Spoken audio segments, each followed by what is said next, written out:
안녕하세요. 강세일입니다. 태블로 새로운 자격증 웨비나 시작하도록 하겠습니다. 오늘 어젠다는 크게 4가지이고요. 첫 번째는 새로 원진 자격증 시험에 대해서 살펴보겠습니다. 두 번째는 태블로 데스크탑 스페셜리스트 자격증 시험에 대해서 살펴볼 거고요. 세 번째는 태블로 Certified Associate Analyst에 대해서 살펴보겠습니다. 그리고 네 번째는 Q&A 진행을 할게요. 이 세미나가 끝난 다음에는 영상을 제공할 때는 저희가 스페셜리스트와 데이터 애널리스트 이 두 가지 형태로 각각 영상을 제공해 드리겠습니다. 먼저 시작하기에 앞서서 태블로는 영어라고 생각하시면 될 것 같고요. 태블로 자격증은 토익 정도로 생각해 주시면 될 것 같습니다. 무슨 얘기냐면 우리가 일상생활에서 남들과 커뮤니케이션 할 때는 반드시 언어적인 습관 또는 커뮤니케이션 방식이 뛰어나야 될 것 같습니다. 그래서 영어로 커뮤니케이션 하는 것처럼 태블로도 누군가와 커뮤니케이션 할 때 필요한 하나의 커뮤니케이션 수단 방식이라고 생각하시면 될 것 같은데요. 태블로 자격증은 시험이다 보니까 우리가 흔히 쉽게 접할 수 있는 영어 시험인 토익 정도라고 생각해 주시면 될 것 같습니다. 그래서 지금 보신 화면은 태블로 자격증 페이지에 있는 내용인데요. 총 6가지 시험이 있습니다. 그런데 우측 맨 끝에 있는 데스크탑 Certified Associate 같은 경우에는 2021년 10월 기준으로 폐지가 되었고요. 그 다음에 하단에 있는 Certified Associate Consultant와 Certified Associate Architect 같은 경우에는 저희와 같은 태블로 파트너사가 치는 시험이라고 보시면 될 것 같습니다. 그러면 여러분들이 칠 수 있는 시험은 총 3가지가 있는데요. 그 중에 상단에 있는 데스크탑 스페셜리스트와 새로 생긴 데이터 애널리스트 이 2가지 시험에 대해서 우리가 살펴보도록 하겠습니다. 첫 번째는 데스크탑 스페셜리스트 시험에 대해서 살펴볼게요. 지금 나와 있는 이미지 같은 경우에는 스페셜리스트 시험을 합격하면 받는 서티피킷이라고 보시면 될 것 같습니다. 그래서 이 시험 포맷에 대해서 살펴볼게요. 비용은 $100이고요. 그리고 다른 태블로 자격증과 달리 자격 유효 기간이 영구형입니다. 그리고 현재 태블로 신규 버전은 2021.3 버전인데요. 시험은 2020.3 버전으로 진행이 되고 있습니다. 그래서 이후에 여러분들이 시험을 칠 때는 태블로 최신 버전이 아니라 해당 시험 가이드에 있는 버전 기준으로 꼭 연습을 해주시면 좋을 것 같습니다. 스페셜리스트 시험은 60분이 있고요. 그 다음에 NDA를 리뷰하는 과정에 3분이 포함되어 있습니다. 그리고 시험 30분 전에 미리 들어가서 여러 가지 본인 인증을 해야 될 것 같은데요. 미리 들어가지 않으면 시험 시간이 딜레이 될 수도 있습니다. 그 다음에 질문 형식은 크게 보면 2가지 형태고요. 객관식으로 답을 찾는 방식이라든지 그 다음에 복수의 답변을 고르라는 문제가 있습니다. 2개 또는 3개의 형태를 찾으시면 될 것 같고요. 그 다음에 문항수는 총 45개가 있는데 그 중에 점수에 반영되는 것은 40개, 점수에 반영되지 않는 문제는 5개가 있습니다. 그런데 이 부분 같은 경우에는 저희가 육안으로 이 둘의 차이를 알 수는 없고요. 그래서 기본적으로 45개를 시험 친다고 보시면 될 것 같습니다. 합격 점수는 1000점 만점에 750점 이상이면 합격입니다. 그 다음에 시험 언어는 영어로 되어 있고요. 그래서 미리 여러분들이 시험 공부를 하실 때 또는 시험을 준비하실 때는 반드시 언어 설정을 영어로 바꿔주시면 될 것 같습니다. 그리고 시험 응시 플랫폼 같은 경우에는 이전에는 로얄리스트 이그잼에서 시험을 쳤는데요. 이제는 피어슨 뷰에서 시험을 치시게 됩니다. 그리고 이전 시험과는 달라진 점이 뭐냐면 태블로 데스크탑은 사용하지 않고요. 그리고 인터넷 브라우저를 사용할 수가 없습니다. 이렇게 되면 기존보다 어려워지게 되는데요. 예를 들어서 우리가 특정한 기능들을 알기 위해서는 예전 같은 경우에는 태블로 데스크탑을 오픈한 다음에 거기에 있는 기능들을 찾을 수가 있었습니다. 그런데 이런 방식들은 이제 할 수가 없게 되고요. 그 다음에 인터넷 브라우저를 오픈할 수가 없다 보니까 예전에 우리가 할 수 있었던 구글 링이라든지 또는 구글 번역 또는 파파고를 활용할 수 있었던 부분들이 이제는 할 수 없게 되었습니다. 그래서 사전에 시험 범위에 있는 용어들이라든지 그 다음에 기능들은 충분히 숙지를 하신 다음에 시험을 치시면 좋을 것 같습니다. 그리고 스페셜리스트 준비 과정에는 첫 번째는 시험 버전에 맞는 태블릿 데스크탑을 다운로드 받는 것을 추천드립니다. 현재는 2020.3 버전이기 때문에 아래에 있는 URL에 가서 2020.3 버전의 태블릿 데스크탑을 다운로드 받아주시면 될 것 같고요. 이후에 계속 버전은 바뀔 수 있으니까 태블릿 스페셜리스트 시험 자격 가이드에 있는 버전을 참고해서 해당 버전을 다운로드 받은 다음에 연습을 하시면 될 것 같습니다. 그리고 두 번째는 해당 버전을 다운로드 받으신 다음에 태블릿 데스크탑 상단에 보시면 메뉴가 있는데요. 그 중에서 맨 끝에 있는 도움말 또는 헬프 메뉴에서 언어 변경 또는 Choose Language를 선택을 하신 다음에 영어, English United States를 선택하신 다음에 충분히 연습하시면 좋을 것 같습니다.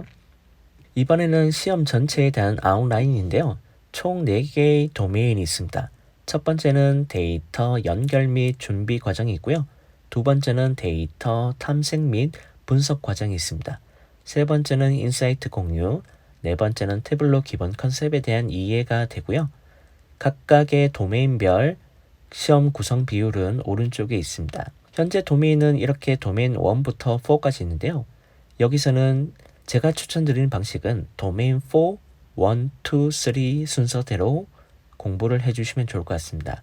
이유는 태블로의 가장 기본적인 부분인 태블로 컨셉에 대한 이해부터 시작하면 좋을 것 같습니다. 그래서 태블로 기본 컨셉 이해하기 위해서는 첫 번째로는 차원과 측정값을 이해하시면 좋을 것 같은데요. 우리가 흔히 아는 차원과 측정값에 대한 비교를 찾아주시면 좋을 것 같습니다. 두 번째는 불연속형과 연속형에 대해서 그 또한 차이를 아시면 좋을 것 같은데요. 특히나 날짜 타입을 기준으로 연속형과 불연속형에 대한 차이를 공부해 주시면 좋을 것 같습니다. 그리고 마지막으로는 태블로의 기본 집계에 대해서 공부하시면 좋을 것 같고요. 그리고 뷰에 측정값이 있는 상태에서 차원을 올렸을 때 이 값이 어떻게 세부적으로 나눠지는지에 대해서도 살펴보시면 좋을 것 같습니다. 그래서 여기서 주요 키워드로는 불연속형과 연속형에 대해서 잠깐 살펴볼게요. 불연속형은 discrete, 그 다음에 blue, 그 다음에 separate, distinct, finite, 그 다음에 discrete field를 끌고 오면 헤더를 가지고 오게 됩니다. 반면에 연속형 같은 경우에는 continuous, green, unbroken, without interruption, infinite, 그 다음에 continuous fields through axis, 즉 연속형을 올려두면 축을 가지고 오게 되고요. 반대로 불연속형은 가지고 오면 머리글을 가지고 오게 됩니다. 그래서 지금 여기 있는 한글 키워드와 영어 키워드를 유심히 봐주시면 좋을 것 같습니다. 두 번째는 도메인 1번으로서 데이터 연결 및 준비 과정에 대해서 살펴볼 수가 있는데요. 우리가 라이브 연결과 추출 연결은 반드시 비교를 해서 보시면 좋을 것 같습니다. 라이브 연결 같은 경우에는 실시간을 반영을 할 수가 있지만 데이터 사이즈가 크거나 또는 연결이 다양하게 되어 있으면 우리가 가지고 올 때 많은 시간과 성능 저하를 불러올 수가 있습니다. 반면에 추출 같은 경우에는 우리가 추출을 누르는 순간 데이터가 프리즈가 되고요. 그러면 더 이상 리프레시를 하지 않는 이상은 계속 정지되어 있는 상태지만 우리가 훨씬 가볍게 그 다음에 성능을 높여서 데이터에 대한 분석을 하실 수가 있게 됩니다. TDS 같은 경우에는 우리가 데이터 연결할 때 맨 밑에 보시면 저장된 데이터 원본이 있습니다. Save Data Source에 보면 거기에 우리가 자주 쓰는 또는 빠르게 연결할 수 있는 데이터 원본들을 넣을 수가 있는데요. 그때 저장하는 방식을 TDS 파일로 저장해 주시면 될 것 같습니다. 그 다음에 데이터 모델 만들기 및 관리인데요. 이전 시험에서는 포함되지 않았던 2020.2 버전 이상에서부터 우리가 활용할 수 있는 릴레이션십이 들어갔습니다. 그리고 조인과 유니온에 대해서 살펴볼 수가 있을 것 같고요. 그 다음에 조인과 릴레이션십의 관계에 대해서도 우리가 차이를 찾아보시면 될 것 같습니다. 조인과 릴레이션십은 우리가 데이터를 괄호로 확장하는 개념이고요. 유니온은 반대로 아래로 append 해서 붙이는 방식이라고 보시면 될 것 같습니다. 그 다음에 조인 같은 경우에는 우리가 물리적으로 결합시키는 방식이고요. 릴레이션십은 우리가 논리적으로 결합하는 방식입니다.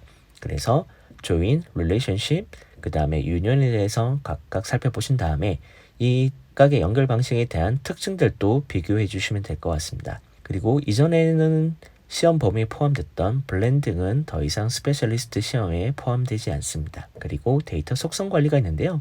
데이터 필드명을 변경한다든지 그 다음에 별칭을 편집한다든지 그리고 지리적 역할로 부여를 한다든지 그리고 데이터 필드 간 유형을 변경할 수가 있을 것 같습니다. 예를 들어서 문자를 날짜 타입으로 변경한다든지 숫자를 문자 형태로 바꾼다든지 그 다음에 데이터 필드 기본 속성을 변경할 수가 있는데요. 우리가 필드에서 우클릭한 다음에 밑에서 네 번째 또는 밑에서 다섯 번째 있는 데이터 기본 속성에 있는 집계라든지 숫자 형식들을 변경할 수가 있을 것 같습니다.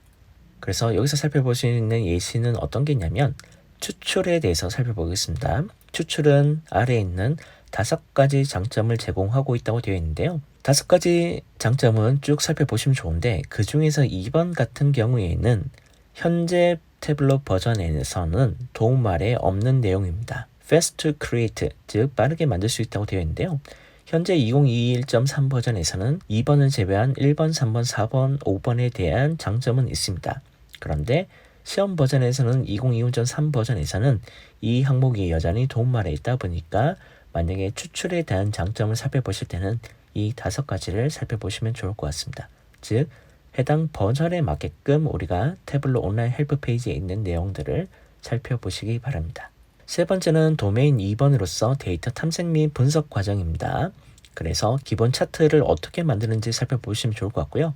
막대, 라인, 분산형, 그 다음에 맵, 그리고 결합된 축과 이중축, 그 다음에 누적 막대 차트, 그 다음에 밀도 맵, 그리고 하이라이트 테이블과 크로스탭 형태의 테이블 형태로 보여주는 차트에 대해서 살펴보시기 바랍니다. 그리고 데이터 구성 및 필터 적용하기에는 그룹과 셋에 대한 차이를 만들 수가 있을 것 같은데요. 그룹 같은 경우에는 우리가 10개의 값들 중에서 그룹을 2개, 3개, 4개 또는 5개 그 이상도 가능하지만 셋 같은 경우에는 해당되는 셋에 포함되는지 아닌지 딱 두 가지 케이스로만 우리가 살펴볼 수가 있을 것 같습니다. 그리고 하이어라키, 계층에 대해서 살펴볼 수가 있는데요. 우리가 하위 개념을 상위 개념에 끌어다 올려서 계층을 만들 수가 있고요. 또는 태블릿에서는 자동으로 계층이 만들어지는 필드가 있습니다. 그게 바로 날짜 관련된 속성인데요. 우리가 날짜 필드를 열이든 행이든 또는 마크에 올려두면 맨 먼저 연도가 나오게 되고요. 그리고 앞에 있는 플러스를 눌러서 드릴 다운 하면서 분기, 월, 일 형태로 내려갈 수 있습니다. 그 다음에 필터를 추가한다든지 또는 날짜 관련된 필터는 우리가 연속형, 불연속형을 둘 수가 있고요. 또는 날짜 범위와 기준 날짜로도 우리가 마음껏 사용하실 수가 있게 됩니다. 그리고 워크시트에 분석 메뉴 추가하는 방법이 있을 것 같은데요. 우리가 자동으로 또는 수동으로 sort, 즉 정렬을 적용할 수가 있을 것 같고요. 또는 좌측 사이드바를 분석 패널로 바꾼 다음에 참조선을 넣는다든지 또는 히스토그램 또는 구간 차원을 넣는다든지 그 다음에 계산식을 만든다든지 그 다음에 총계와 매개 변수들을 만들 수 있을 것 같습니다. 특히나 퀵테이블 계산을 잘 쓰시면 좋을 것 같은데요. 퀵테이블 계산에 있는 용어들을 유심히 봐주시면 좋을 것 같습니다. 예를 들어서 우리가 누계에 대해서 보겠다면 러닝 토탈을 살펴보시면 될 것 같고요. 그리고 이전과 달리 몇 퍼센트 정도 차이를 난지 구하고자 한다면 퍼센트 디퍼런스, 그 다음에 순위를 나타내는 랭크, 그리고 전체에서 각각의 구성 비율을 살펴볼 때는 퀵테이블 계산에 있는 퍼센트 오브 토탈을 살펴보시면 좋을 것 같습니다. 그래서 기본 차트에 대해서 살펴보자면 바 차트는 언제 만들 수가 있냐면 각각의 범주 형태로 살펴볼 때 적합합니다. 예를 들어서 카테고리 또는 세그먼트별 매출에 대한 값을 비교해서 볼 때는 막대 차트가 유용하고요. 라인 차트 같은 경우에는 시간의 이동에 따라서 살펴보는데 적합합니다. 그래서 연도, 분기, 월, 일 형태로 시간의 흐름에 따라서 연속형, 불연속형으로 살펴볼 때 적합할 것 같고요. 그 다음에 분산형 차트 같은 경우에는 최소 측정값 2개를 가지고 열과 행선만에 배치를 해서 살펴볼 수가 있을 것 같습니다. 그리고 문자 형태의 지명을 우리가 지리 역할로 추가할 수가 있는데요. 그 기준으로는 국가 또는 주시도 그리고 시군구 그 다음에 공항명 즉 에어포트도 참고해 보시면 좋을 것 같습니다. 그리고 듀얼 액세스와 컴바인드 액세스에 대해서 살펴보시면 좋을 것 같습니다. 듀얼 액세스 같은 경우에는 이중축으로 분류되게 되는데요. 축이 이중이다 보니까 마크는 서로 다르게 설정이 가능합니다. 그 다음에 서로 스케일이 다르더라도 우리가 이중축을 적용할 수가 있는데요. 만약에 컴바인드 액세스, 즉 결합된 축 같은 경우에는 축을 하나로 쓰기 때문에 마크는 반드시 동일해야 됩니다. 그래서 컴바인드 액세스는 우리가 쉐어드 액세스, 즉 축을 공유하고 결합하는 개념이라고 보시면 될 것 같고요. 듀얼 액세스 같은 경우에는 축을 서로 다르게 범위도 다르게 설정하셔도 됩니다. 반드시 축 동기화할 필요는 없지만 때에 따라서 축 동기화도 필요할 것 같습니다. 그리고 마지막으로는 도메인 3번인데요. 3번 같은 경우에는 인사이트를 공유하는 과정입니다. 그래서 프레젠테이션을 위한 비유 서식에는 색상이라든지 그 다음에 서식, 모양, 애니메이션, 그 다음에 크기와 범례를 잘 사용하시면 좋을 것 같고요. 그 다음에 대시보드 제작 및 수정 과정이 있습니다. 대시보드에 워크시트를 삽입하는 방법이라든지 인터랙티브한 요소를 추가하는 방법이 있을 것 같습니다. 예를 들어서 필터, 하이라이트, 그 다음에 도구 설명들을 보여줄 수가 있을 것 같고요. 그 외에도 대시보드 동작 추가에 대해서 살펴보시면 좋을 것 같습니다. 예를 들어서 우리가 상단에 있는 대시보드 메뉴를 눌러보면 거기서 동작 또는 액션을 추가할 수가 있는데요. 이때 필터, 하이라이트 액션, 그 다음에 매개 변수 컨트롤, 그 다음에 URL로 이동, 집합값 변경 등을 다룰 수 있을 것 같습니다. 그리고 대시보드 레이아웃이라든지 특정 디바이스에 맞게끔 대시보드를 적용할 수가 있을 것 같은데요. 이 부분 같은 경우에는 기기 미리 보기, 즉 디바이스 프리뷰에 대해서 살펴보시면 좋을 것 같습니다. 그리고 스토리 및 스토리 포인트에 대해서 살펴보시면 좋을 것 같고요. 마지막으로 워크북 데이터를 공유하는 방법이 있습니다. 이거를 워크북을 공유하는 방법으로는 우리가 태블로 서버에 올려두시면 좋을 것 같은데, 만약에 태블로 서버에 접근 권한이 없는 경우에는, 또는 오프라인에서 관련된 워크북을 공유하고자 한다면 PDF 형태 또는 파워포인트 형태, 이미지 형태로 내보내시면 좋을 것 같습니다. 그리고 기초 데이터 보기 및 내보내기 같은 경우에는 우리가 좌측 사이드바에도 보시면 돋보기 왼쪽에 보시면 뷰 데이터라는 게 있습니다. 그래서 그 부분 눌러보시면 현재까지 우리가 작업한 데이터 원본과 그 다음에 요약적인 부분들을 함께 살펴보실 수가 있고, 이거를 CSV 형태로도 내보낼 수가 있을 것 같습니다. 그래서 도메인 3번 같은 경우에는 예시 문제가 있는데요. 특정 값이 포지티브한 값과 네거티브한 데이터가 모두 있는 경우에는 색상을 표현할 때 가장 기본 값으로 가질 수 있는 형태는 바로 Continuous 컬러가 됩니다. 왜냐하면 우리가 수익을 기준으로 살펴보신다면 수익 필드를 색상 마크에 넣어보면 기본 색상이 0을 기준으로 마이너스와 플러스 모두 생기게 되는데, 그때 우리가 편집하기 전에 가장 기본적인 값은 Continuous 컬러로 되어 있을 겁니다. 그리고 대시보드에서 상호작용 기능이 아닌 것으로는 우리가 위에 있는 네 가지는 모두 대시보드 동작에서 추가를 할 수가 있는데, 쇼미 같은 경우에는 워크시트 우측 맨 상단에 있는 태블로에 기본 내장되어 있는 24개 차트를 볼 수 있는 곳이 바로 쇼미가 됩니다. 그래서 스페셜리스트를 공부하기 위해서는 첫 번째로는 태블로 온라인 헬프 페이지를 적극적으로 이용하시면 좋을 것 같습니다. 그래서 한국어로 되어 있는 버전이 있고 영어로 되어 있는 버전이 있는데, 예를 들어서 우리가 태블로 추출에 대한 부분을 공부하고 싶다면 구글에 태블로 추출이라고 검색해 보시면 online.tableau.com이라고 아마 되어 있는 것이 있을 겁니다. 그래서 그 한글로 되어 있든 영어로 되어 있든 해당되는 부분을 클릭해서 넘어가신 다음에 반드시 두 가지는 우리가 변경해서 찾아보시면 좋을 것 같습니다. 첫 번째로는 언어가 KO-KR로 되어 있다면 EN-US로 설정을 해주시면 한글로 되어 있는 도움말이 영어로 바뀌게 되고요. 그 다음에 버전 같은 경우에는 만약에 검색을 해서 들어가게 되면 current라고 되어 있을 겁니다. 즉 현재 버전의 도움말이 되어 있을 텐데요. 이 부분을 시험 나오는 버전인 해당되는 버전으로 변경하고 싶다면 V 다음에 버전명을 써주시면 영어로 해당되는 버전의 도움말 페이지를 보실 수가 있을 것 같습니다. 두 번째는 네이버 부스트 코스에 제가 오픈한 강의를 듣고 거기에 내장되어 있는 50개의 퀴즈를 풀어보시면 스페셜리스트 시험에 웬만큼은 커버가 될 것 같습니다. 그래서 네이버 부스트 코스에 있는 데이터 시각화를 위한 태블로 강의를 32개 영상을 보시면 좋을 것 같고요. 그리고 50개의 퀴즈를 푸신 다음에 지금과 같이 한글과 영어로 되어 있는 수료증을 받으시면 좋을 것 같습니다. 그래서 최근에 저희 신입 직원이 친 시험 후기를 같이 공유받았는데요. 이론적인 문제만 있다 보니까 생각보다 조금 어려웠던 것 같다고 피드백을 받았습니다. 그리고 시험 문제는 모두 객관식이고요. 4개 중에 또는 5개 중에 하나 또는 복수의 답을 고르는 형태라고 되어 있습니다. 그리고 시험 플랫폼이 달라지다 보니까 시험 화면 우측 하단에 있는 리뷰를 클릭하면 아직 풀지 않은 문제가 표시된다고 되어 있는데요. 시험을 우리가 순서대로 풀다가 막히는 부분이 있다면 그 부분은 건너뛰시거나 또는 별도로 표시를 하신다면 나중에 시험이 종료되기 전에 리뷰를 통해서 시험을 푼 문제와 아닌 문제를 구분하실 수 있을 것 같습니다. 그 다음에 시험이 끝나면 스코어를 확인할 수 있는 링크 메일을 수신받을 수가 있고요. 그리고 나서 거기를 클릭을 하게 되면 안내에 따라서 점수 확인이 가능합니다. 태블로 데스크톱 스페셜리스트 시험에 관련 가이드는 여기까지고요. 다음 영상에서 데이터 애널리스트 시험에 대해서 살펴보도록 하겠습니다. 여러분들 모두 시험 준비 잘 해주시고요. 추후에 오픈될 태블로 오프라인 자격증 시험에 대해서도 관심을 가져주시기 바랍니다. 고맙습니다.